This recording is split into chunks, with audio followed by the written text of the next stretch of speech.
There are several reasons why the androids have white blood from the Alien franchise.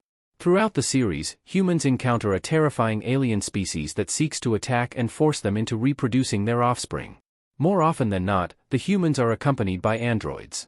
These artificial human-like creatures are always either villains or help fight against the aliens, but can sometimes be microvillains. Before watching Alien, Romulus, the newest film in the franchise, it is necessary to understand these androids.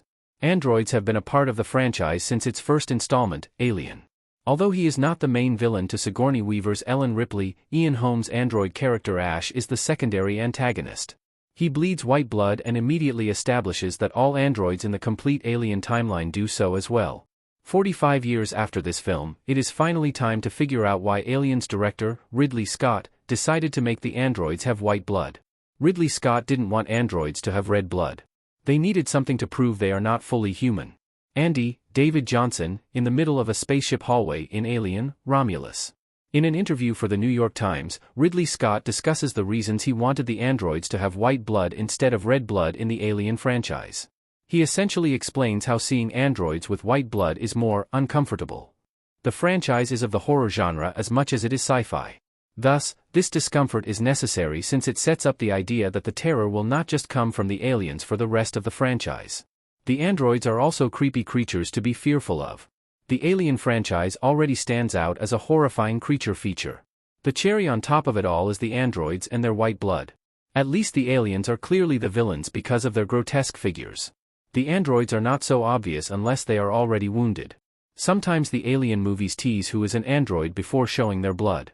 However, the unknown increases the fear factor. Without the androids and their discomforting white blood, the Alien franchise would not be as scary as it is. Androids having white blood sets them apart from humans.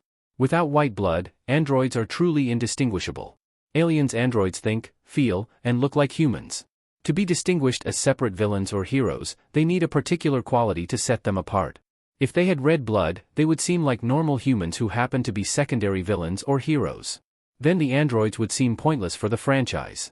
Yet, they have been crucial for every Alien film.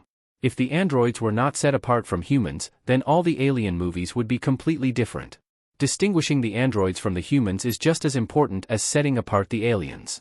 If the aliens looked just like the humans, the franchise's horror would be entirely different.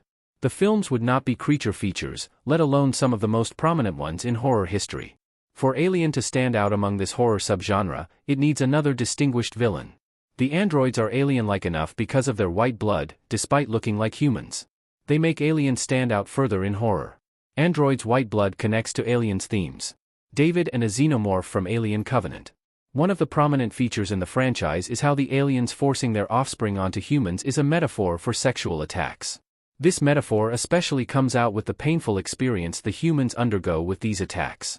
Not only do the aliens attach themselves to the humans' faces, but the offspring are born by exploding out of their gut. The metaphor of these attacks proves how the Alien franchise is more than just a bunch of horror sci-fi films.